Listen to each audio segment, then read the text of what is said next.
Hi అండి, నమస్తే. నేను మీ రమ.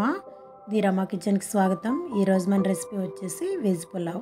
ఈ వెజ్ పులావ్ చేసుకోవడానికి మనకి ఏమేమి కావాలో ఇప్పుడు చూద్దాం. నానబెట్టుకున్నటువంటి రైస్, నేను ఇక్కడ ఒక గ్లాస్ రైస్ తీసుకున్నానండి. 1/2 కిలో వరకు ఉంటుంది. ఇక్కడ రైస్ అనేది ఒక 20 మినిట్స్ వరకు నానబెట్టి తీసుకుంటే రైస్ బాగుంటుందండి. కట్ చేసి పెట్టుకున్నటువంటి వెజిటబుల్స్: బంగాళదుంప, క్యారెట్, బీన్స్, టమాటో, ఉల్లిపాయ, పచ్చిమిర్చి, కొంచెంగా పుదీనా, 1 స్పూన్ అల్లం వెల్లుల్లి పేస్ట్, కొద్దిగా జీడిపప్పు.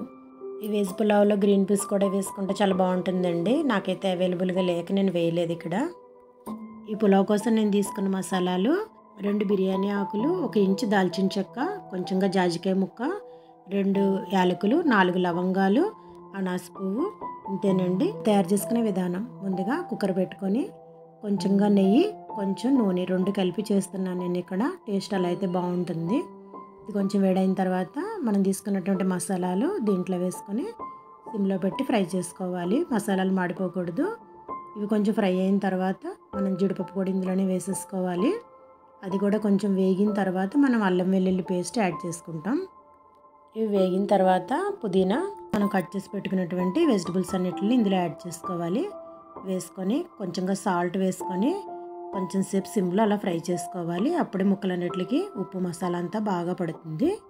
ఇవి బాగా వేగిన తర్వాత మనం ఈ పలావ్కి 1 గ్లాస్కి 2 గ్లాసుల చొప్పున వాటర్ తీసుకోవాలండి. వాటర్ ఇందులో వేసేసుకొని వాటర్ మరగనివ్వాలి. వాటర్ మరగడం మొదలైన తర్వాత ఒకసారి సాల్ట్ చెక్ చేసుకోవాలి.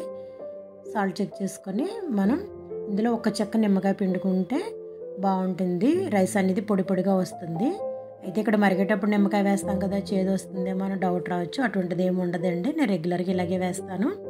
నిమ్మకాయ పిండిన తర్వాత మనం రైస్ని ఇందులో యాడ్ చేసుకోవాలి. చివరిగా కొంచెంగా కొత్తిమీర చల్లుకొని కుక్కర్ మూత పెట్టుకొని 1 విజిల్ వేయించుకొని తర్వాత ఒక 5 మినిట్స్ సిమ్లో పెట్టుకుంటే పర్ఫెక్ట్గా వస్తుందండి.